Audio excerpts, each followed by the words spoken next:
ስሊንክ ብራትና ክብራን የዩቲዩብ ቻናል ቤተሰቦች የሰዓቱን አጫጭር ሰበር መረጃዎች ይዤ ቀርብ ያለው ታማኝ ዓለም አቀፍና ፈጣን ወቅታዊ መረጃዎች ዩቲዩብ ላይ ሲጫኑ ቀድሞ ለእናንተ የማስታወቂያ መልእክት ወይም ኖቲፊኬሽን እንዲደርሷችሁ የዩቲዩብ ቻናሌን ሰብስክራይብ በማድረግ የደወል ምልክቷን መጫን አትዘንጉ።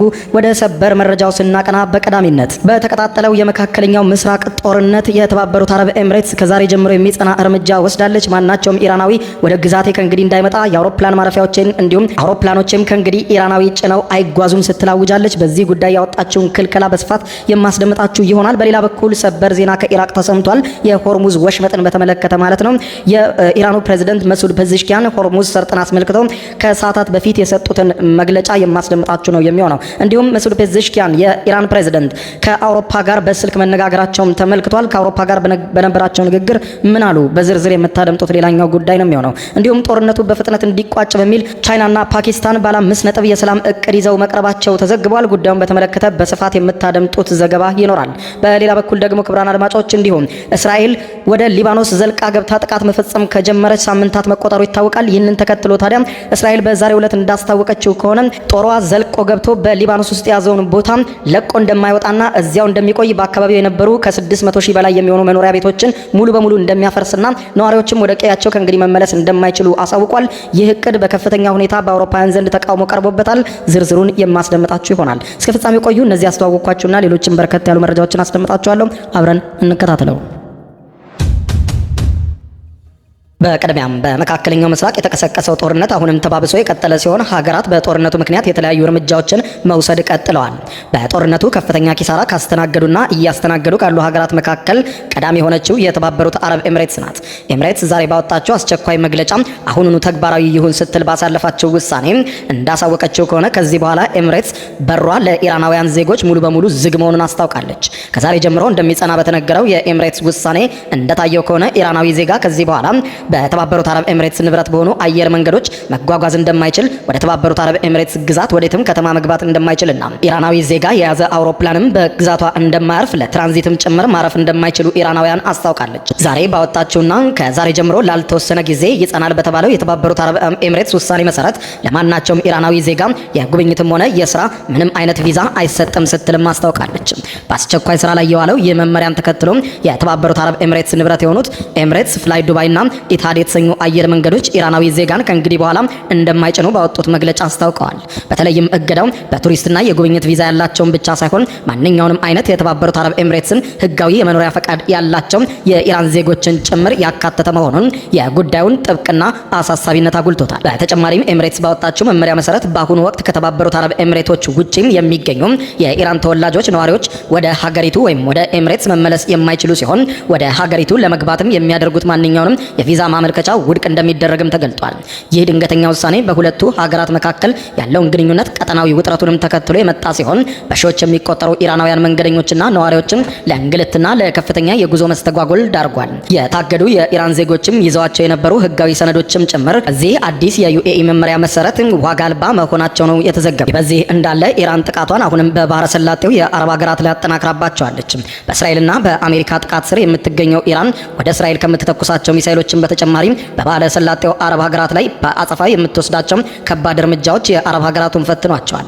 ከነዚህ ተጎጂዎች መካከል አንዷ የሆነችው ኤምሬትስ ከኢራን የተተኮሱ ሚሳኤሎችን በዛሬው ዕለት መታ ማክሸፏን ገልጻለች። ኤምሬትስ መሳሪያውን ስታከሸፍ ግን ተበታትኖ የወደቀው የሚሳኤሉ ስብርባሪ በአንድ ባንግላዴሻዊ ሰራተኛ ላይ ወድቆም እንደገደለው ኤምሬትስ በዛሬው ዕለት አስታውቃለች። በሌላኛዋ ተጠቂ ሀገር ኳታር ስትሆን የዩናይትድ ኪንግደም የባህር ትራንስፖርት ንግድ ማዕከል እንዳስታወቀው ነዳጅ ጫኝ መርከብ ከኳታር የባህር ዳርቻ ወጣ ብሎ በሚገኝ የውሃ አካል ላይ በሁለት ተወንጫፊዎች ተመቷል ሲል አስታውቋል። ወደ ባህሬን ስንሻገር በባህሬን ከዛሬ ማለዳ ጀምሮ የማስጠንቀቂያ ደወሎች በከፍተኛ ሁኔታ ሲሰሙ የነበረ ሲሆን የኢራን ሚሳኤሎች ባስነሱት እሳትም ከፍተኛ የሆነ ቃጠሎ ተከስቷል። የኳታር የሀገር ውስጥ ጉዳይና የአደጋ ጊዜ ሰራተኞች በኢራን ጥቃት የተነሳው እሳት ለማጥፋት መሰማራታቸውን አስታውቀዋል። ወደ ሳውዲ አረቢያ ስንሻገር የመከላከያ ሚኒስትሯ ዛሬ ጠዋት 2 ድሮኖች እንደተተኮሱና ሌሊት ላይም ተጨማሪ ሚሳኤሎች እንደተተኮሱ እነሱንም መተው ማክሸፋቸውን አስታውቀዋል። ሌላኛው ሀገር ኩዌት የሀገሪቱ ሲቪል አቪዬሽን ባለስልጣን እንዳለው በኩዌት ዋና ከተማ ባለው ዓለም አቀፍ አውሮፕላን ማረፊያ ውስጥ የሚገኝ የነዳጅ ማከማቻዎች በኢራን ድሮኖች ኢላማ መደረጋቸውን አሳውቋል። ጨምሮም የጥቃቱ ከፍተኛ እሳት ተነስቶ ከፍተኛ ጉዳት ቢደርስም በሰው ላይ የደረሰ ጉዳት ግን የለም ሲል አስተባብሏል። በሌላ በኩል የኢራን መገናኛ ብዙሃን ከዛሬ ማለዳ ጀምሮ በሰበር ዜና የሆርሙዝ ወሽመጥ መከፈቱን ገልጸዋል። ኢራን ዛሬ ማለዳ በመገናኛ ብዙሃኗ በኩል በሰበር ዜና ለመላው ዓለም ስትል ባስተላለፈችው መልእክት መሰረት የሆርሙዝ ወሽመጥ ለመላው ዓለም ክፍት ነው ያለች ሲሆን ነገር ግን ከዚህ ቀደም እንዳለው አሁንም ቢሆን ለአሜሪካና ለእስራኤል እንዲሁም እነርሱን ለሚደግፍ ሁሉ ዝግ ነው ስትል ነው ያስታወቀችው። የሆርሙዝ ወሽመጥ ለሌሎች መርከቦች መከፈቱና ለአሜሪካና እስራኤል መዘጋቱን በዛሬው ዕለት ያስታወቁት የኢራን ፕሬዝዳንትና የሀገሪቱ ፓርላማ የብሔራዊ ደህንነት ኮሚቴ ሰብሳቢ ናቸው። ፕሬዝዳንት ዶናልድ ጄ ትራምፕ ከኢራን ጋር የሚደረገው ጦርነት በጥቂት ሳምንታት ውስጥ እንደሚያበቃ እየተናገሩ ባለበት በአሁኑ ወቅት የኢራኑ ፕሬዝዳንት መሱድ ፐዜሽኪያን የሆርሙዝ ወሽመጥ ለጠላቶችና ለደጋፊዎቻቸው እስከ ወዲያኛው ዝግ ሆኖ ይቆያል አዲስ ነገር እስከሌለ ድረስ ብለዋል። የኢራን ፓርላማ የብሔራዊ ደህንነት ኮሚቴ ሰብሳቢ ኢብራሂም አዚዚም በተመሳሳይ የባህር መተላለፊያው ለሌሎች ሀገራት እንደሚከፈት ለአሜሪካ ግን ዝግ ሆኖ ላልተወሰነ ጊዜ እንደሚቆይም አስታውቀዋል። ፕሬዝዳንት ፔዜሽኪያን ከአውሮፓ ምክር ቤት ፕሬዝዳንት አንቶኒዮ ኮስታ ጋር እየተካሄደ ስላለ ጦርነት በስልክ ውይይት ባደረጉበት ጊዜ ከአሜሪካና ከእስራኤል በተጨማሪ በጦርነቱ ድጋፍ ያደረጉ ሀገራትም በሆርሙዝ ወሽመጥ በኩል እንዲያልፉ እንደማይፈቀድላቸው መናገራቸውን የሀገሪቱ መገናኛ ብዙሃን የሆነው ኢርና ዘግቧል። ፕሬዝዳንት ፔዜሽኪያን በውይይታቸው ወቅት ከፋርስ ባህረ ሰላጤ አካባቢ ከፍተኛ መጠን ያለው ነዳጅና ጋዝ የሚተላለፍበት የሆርሙዝ ወሽመጥ ከዛሬ ጀምሮ ክፍት ሆኗል ያሉ ሲሆን አሜሪካና እስራኤል ግን መንገዱን እንዳይሞክሩት ብለዋል። ባለስልጣኑ ጨምረውም በመጨረሻም ፕሬዝዳንት ትራምፕ ስልጣን ለውጥ እንዲመጣ አድርገዋል፣ ነገር ግን ይህ ለውጥ በቀጠናው የባህር መስመር አጠቃቀም ስርዓት ላይ የመጣ ነው በማለት ኢራን አዲስ ያመጣችውን የሆርሙዝ መተላለፊያ ሕግን ጠቅሰዋል። የኢራን ፓርላማ ብሔራዊ ደህንነት ኮሚቴ ሰኞ ዕለት ሆርሙዝ ሙሉ በሙሉ በኢራን መንግስት ቁጥጥር ስር የሚያስገባና በወሽመጡ በኩል የሚተላለፉ መርከቦችም ለኢራን ክፍያ እየፈጸሙ የሚያልፉበትን ሕግ ማውጣቱና በስራ ላይ መዋሉም ተዘግቧል። ባለፈው ሳምንት ፕሬዝዳንት ትራምፕ ከኢራን ጋር ለሚደረግ ድርድር ባቀረቡት ባለ 15 ነጥብ እቅድ ውስጥ ሆርሙዝ የባህር ወሽመጥ ዓለም አቀፍ ነፃ የንግድ እንቅስቃሴ ቀጠና እንደ ከዚህ ቀደሙ ሁሉ ሆኖ እንዲቀጥል የሚጠይቅ ሀሳብን አስገብተው ነበር። ኢራን ግን ያንን ውሳኔ አልተቀበለችውም። በሌላ በኩልም ኢራን በዛሬ መግለጫዋን ስለ ድርድርም ያላትን ውሳኔ ይፋ አድርጋለች። የኢራኑ ፕሬዝዳንት መሱድ ፐዜሽኪያን በሰጡት መግለጫ የተወሰኑ ቅድመ ሁኔታዎች እስከተሟሉልንና የጠየቅናቸው እስከተደረጉልን ድረስ ሀገራችን ኢራን ከአሜሪካና እስራኤል ጋር የሚደረገውን ጦርነት ለማቆምና አስፈላጊውን ድርድር ለማድረግ ፈቃደኛ ናት ብለዋል። ፕሬዝዳንቱ የአሜሪካ ገበያ ዋጋ እንዲጨምር ያደረገው ይህንን አስተያየታቸውን የሰጡት ከአውሮፓ ምክር ቤት ፕሬዝዳንት ጋር ባደረጉት የስልክ ንግግር ነው። ፔዜሽኪያን ወሳኝ ሁኔታዎች በተለይም ደግሞ ጥቃት እንዳይፈጸም ለመከላከል የሚያስችል መተማመኛ እስከተሟላ ድረስ ይህንን ግጭት ለማቆም አስፈላጊ ፈቃደኝነት አለን ብለዋል። በዚህ ግጭት ውስጥም በማንኛውም ምክንያት የሚደረግ የውጭ ጣልቃ ገብነት ለቀጠናው አደገኛ መዘዝ እንደሚኖረው ማስጠንቀቃቸውን ጽሕፈት ቤታቸው ያወጣው መግለጫ ያሳያል። ፕሬዝዳንቱ አክለው የአውሮፓ ሀገራት ኢራንን በተመለከተ የያዙትን አውዳሚ አካሄድ በዓለም አቀፍ ሕግና እንዲሁም ገንቢና ሙያዊ ግንኙነት ላይ በተመሰረቱ ፖሊሲዎች መካተት እንዳለባቸውም ገልጸዋል። ኢራን የጎረቤት ሀገራት ሉዓላዊነትን እንደምታከብርና እነርሱን የማጥቃት ዓላማ እንደሌላት ጭምር ተናግረዋል። ከነዚህም ሀገራት በተወሰኑት ውስጥ የሚገኙ የአሜሪካ የጦር ሰፈሮች ኢራንን ለማጥቃት ጥቅም ላይ እየዋሉ ነው ብለዋል። እነዚያን መንግስታትም እንዲህ አይነቱን እርምጃ የመከልከል ኃላፊነታቸውን ማሟላት አለባቸው ሲሉ የአረብ ሀገራቱ አሁንም የአሜሪካን ጦር ከግዛታቸው እንዲያስወጡ አሳስበዋል። ፔዜሽኪያን አክለውም አሜሪካ ከልቧ በዲፕሎማሲ አታምንም፣ የኢራን ህጋዊ ራስን የመከላከል እርምጃ ተፈጥሯዊ መብት ነው ማለታቸውን መግለጫውን ያስረዳል። የአውሮፓ ህብረት ምክር ቤት ፕሬዝዳንት አንቶኒ ኮስታ በበኩላቸው ከስልክ ንግግሩ በኋላ በማህበራዊ ትስስር ገጻቸው ባወጡት መግለጫ በመካከለኛው ምስራቅ ያለውን ሁኔታ እጅግ አደገኛ እንደሆነ ገልጸው ከኢራኑ ፕሬዝዳንት ጋር በነበራቸው ንግግር ውጥረቱን ማርገብና ከወታደራዊ እርምጃ መቆጠብ እንደሚገባ በጽኑ አሳስበዋል። የሲቪል መሰረተ ልማቶች እንዲጠቁ እንዲሁም ሁለቱም ወገኖች የዓለም አቀፍ ህግን መጠበቅ እንደሚገባቸው እንዳሳሰቡም ጽፈዋል። ሁኔታውን ለማርገብ ሲባል ኢራን በቀጠናው ሀገራት ላይ የምትፈጽመው ተቀባይነት የሌለውን ጥቃቶች እንድታቆምና በዲፕሎማሲ መስመርም አዎንታዊ ግንኙነት እንዲኖራት አሳስቤያለሁ ሲሉ ነው በማህበራዊ ትስስር ገጻቸው የጻፉት። ዓለም በከፍተኛ ሁኔታ እየተፈተነ ባለበት በአሁኑ ሰዓት ቻይናና ፓኪስታን በጋራ በመሆን የኢራንን ጦርነት ለመቋጨት ያስችላል የተባለ ባለ 5 ነጥብ የድርድርና የስምምነት እቅድ ይዘው ቀርበዋል። ቻይናና ፓኪስታን የኢራንን ጦርነት ለመቋጨት አፋጣኝ ተኩስ አቁም ማድረግን እንዲሁም የሆርሙዝ ወሽመጥን መልሶ መክፈትን የሚያካትት ባለ 5 ነጥብ የሰላም እቅድ አቅርበዋል። የሰላም እቅዱ የቀረበው የፓኪስታን ውጭ ጉዳይ ሚኒስትር ሀገራቸው ጦርነቱ እንዲያበቃ ለማደራደር በምታደርገው ጥረት የቻይናን ድጋፍ ለመጠየቅ ቻይናዋ መዲና ቤጂንግ ከተጓዙ በኋላ ነው። የቻይና ውጭ ጉዳይ ሚኒስትር እንደገለጸው ከሆነ ሁለቱ ሀገራት ሰላምን ለማስፈን አዲስ ጥረት እያደረጉ ነው ብሏል። ቻይና የኢራንን ጦርነት በተመለከተ እስካሁን ድረስ የሰጠችው ቀጥተኛ ምላሽ የለም። ከፍተኛ የነዳጅ ክምችት ያላት ቻይና ከሌሎች የእስያ ሀገራት በተለየ ለከፋ የነዳጅ እጥረት የተጋለጠች አይደለችም። ይሁን እንጂ ቀውሱ የሚቀጥል ከሆነ ለዓለም ገበያ ምርት የሚያቀርቡ ፋብሪካዎቿ የሚገኙበት የቻይና ኢንዱስትሪ እምብርትም በረዥም ጊዜ ሂደት ውስጥ ከባድ ተጽዕኖ ሊደርስበት ይችላል የሚል ከፍተኛ ስጋት ተደቅኖባታል። ይልቁንም የኢራንን ጦርነት ጥላውን ያጠላው የፕሬዝደንት ዢ ጂንፒንግ መሻት በሆነው መረጋጋት ላይ ነው። ቻይና እንድታድግ ከተፈለገና ምርቶቿንም ለውጭ ሀገራት እንድታቀርብ ከተፈለገ የዓለም ኢኮኖሚ መረጋጋት በየትኛውም ቀጠና ላይ ሰላም መስፈን ይገባዋል ብለዋል። ይሁን እንጂ አሁን የኢራን ጦርነት ከአንድ ወር በላይ ለሚሆን ጊዜ መሻገሩን ተከትሎ የነዳጅ ዋጋ በከፍተኛ ቁጥር እያሻቀበ ነው። የቻይና መንግስትም ተኩስ አቁም ላይ እንዲደረስ የሚያደርገውን ጥረት አሁን ላይ አሳድጎታል። የሀገሪቱ መንግስት ከዚህ ቀደም በመካከለኛው ምስራቅ የሰላም ፈጣሪነት ሚናን ሲጫወት የነበረ ሲሆን ይህም በአውሮፓውያኑ 2023 ሳውዲ አረቢያና ኢራንን ስምምነት ላይ እንዲደርሱ ያደረገ ሲሆን በዚህም ሀገራቱ ዲፕሎማሲያዊ ግንኙነት ጀምረው ነበር።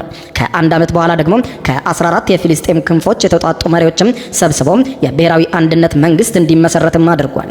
የአሁኑን የስምምነት እቅድ በተመለከተ እስካሁን ድረስ ይህ ነው የሚባል ተቀባይነት ምልክት አልታየም።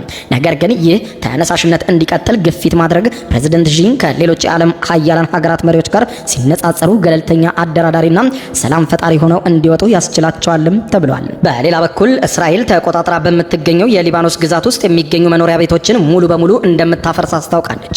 የእስራኤል መከላከያ ሚኒስትር ኢዝራኤል ጋንትዝ ሂዝቦላ ላይ የሚካሄደውን ጦርነት ከተቋጨም በኋላ ሀገራቸው ደቡባዊ ሊባኖስ ውስጥ የሚገኝ 30 ኪሎ ሜትር የሚደርስን መሬት ተቆጣጥራ እንደምትቆይ ተናግረዋል። ከእስራኤል ጋር በሚጎራበቱ የሊባኖስ መንደሮች የሚገኙ ቤቶች ሙሉ በሙሉ እንደሚፈርሱ ነው የመከላከያ ሚኒስትሩ የሚናገሩት። እንደ እስራኤል ጋንትዝ ገለጻ ከሆነ እስራኤል ወራ በምትይዘው መሬት የደቡባዊ ሊባኖስ መሬት ውስጥ የደህንነት ቀጠና የማቋቋም እቅድ እንዳላት ጭምር ነው የገለጹት።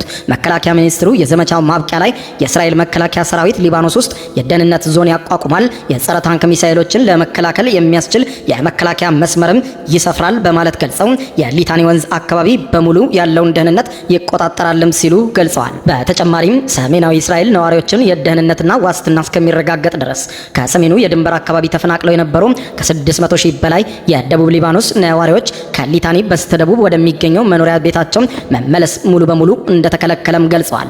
በሊባኖስ ድንበር አቅራቢያ በሚገኝ መንደሮች ውስጥ ያሉ ቤቶች በሙሉ በድንበር አቅራቢያ ለሚገኙ የሰሜን እስራኤል ነዋሪዎች ላይ የሚጋረጡትን ስጋት ለማስወገድ ሲባል መኖሪያ ቤታቸው ለአንድና ለመጨረሻ ጊዜ ይፈርሳል ብለዋል። በዚህም በጋዛ በነበረው የራፋና ቤት ሃኑን ሞዴል መሰረት ሙሉ በሙሉ እናፈርሳቸዋለን ሲሉ ነው እቅዳቸውን ያስታወቁት። የሊባኖስ መከላከያ ሚኒስትር ሜጀር ጀነራል ሚካኤል ሜናሳ በእስራኤሉ አቻቸው የቀረበውን እቅድ ተቃውመውታል። የእስራኤል እቅድ በሊባኖስ ግዛት ውስጥ አዲስ ወረራን ለመጫን የተያዘ ግልጽ እቅድ ነው የሚያንጸባርቀው በማለት ነው የተቹት። እስራኤል ይፋ ያደረገችው ይህ እቅድ ከአሁን ወዲህ ስጋት ብቻ እንዳልሆነ የተናገሩት የሊባኖሱ መከላከያ ሚኒስትር በመቶ ሺዎች የሚቆጠሩ ዜጎችን በድጋፍ ለማፈናቀልና ደቡባዊ የሀገሪቱ ክፍል የሚገኙ መንደሮችና ከተሞችን ስልታዊ በሆነ መንገድ ለማጥፋት የተያዘ የእስራኤል እቅድ ነው ሲሉ ገልጸውታል። የተባበሩት መንግስታት ድርጅት፣ አውሮፓውያን ሀገራት እንዲሁም ካናዳም ጭምር የእስራኤልን እቅድ ተችተዋል። ማክሰኞ ዕለት በተካሄደው የተባበሩት መንግስታት ድርጅት የጸጥታው ምክር ቤት ስብሰባ ላይ ንግግር ያደረጉት የተመድ ረዳት ኃላፊ ቶም ፍሌቸር አሁን የሚታየው የወታደራዊ እርምጃ መባባስ ቀድሞውንም አስጊ የነበረውን ሁኔታ ይበልጥ አሳሳቢ ያደርገዋል እንጂ ያረጋጋውም ብለዋል። የተባበሩት መንግስታት ድርጅት ስብሰባ ላይ ተነስቶ ጉዳዩ ብዙ ቢባልበትም እስራኤል ግን ውሳኔ ላይ መድረሷንና እቅዷን በዚህ ሁኔታ በፍጹም እንደማትቀይር በማስታወቅ ጥቃቷን እንደምትቀጥልና በሊባኖስ ላይ ያሰበችውን እንደምታደርግ ገልጻለች። ከባድ ወታደራዊ ዘመቻ እስራኤል እያካሄደች ባለችባት የሊባኖስ ዋና ከተማ ቤይሩት ውስጥ አንድ የሂዝቦላ አዛዥና ሌላ ከፍተኛ አመራር ጥቃት እንደተፈጸመባቸው የእስራኤል ጦር ባወጣው መግለጫ አስታውቋል። ጦሩ ዛሬ ረፋዱን ባወጣው መግለጫ ሌሊቱን ቤይሩት ውስጥ በሁለት ቦታዎች ላይ ጥቃት መፈጸሙን የገለጸ ሲሆን በከተማዋ ውስጥም በርካታ ፍንዳታዎች መሰማታቸውን የደህንነት ባለስልጣናት ለሮይተርስ የዜና ወኪል ነግረውታል። ከዋና ከተማዋም በስተደቡብ ሲጓዝ የነበረ አንድ መኪና ከእስራኤል ድሮን በተወነጨፉ በርካታ ሚሳኤሎች መመታቱን የሀገሪቱ መንግስት መገናኛ ብዙሃን ዘግቧል። በሊባኖስ ደቡባዊ ክፍል ማክሰኞ ዕለት በተፈጸመ ጥቃት የሕክምና ባለሙያዎችን ጨምሮ ቢያንስ 7 ሰዎች መገደላቸውን የሀገሪቱ ጤና ሚኒስቴር አስታውቋል። ከአንድ ወር በላይ ባስቆጠረውና እስራኤል ሊባኖስ ውስጥ እያካሄደች ባለው ወታደራዊ ጥቃት እስካሁን ድረስ 1200 ሰዎች ሲገደሉ 1.2 ሚሊዮን የሚሆኑ ሊባኖሳውያን ከመኖሪያ ቀያቸው መፈናቀላቸውን መረጃዎች ያሳያሉ።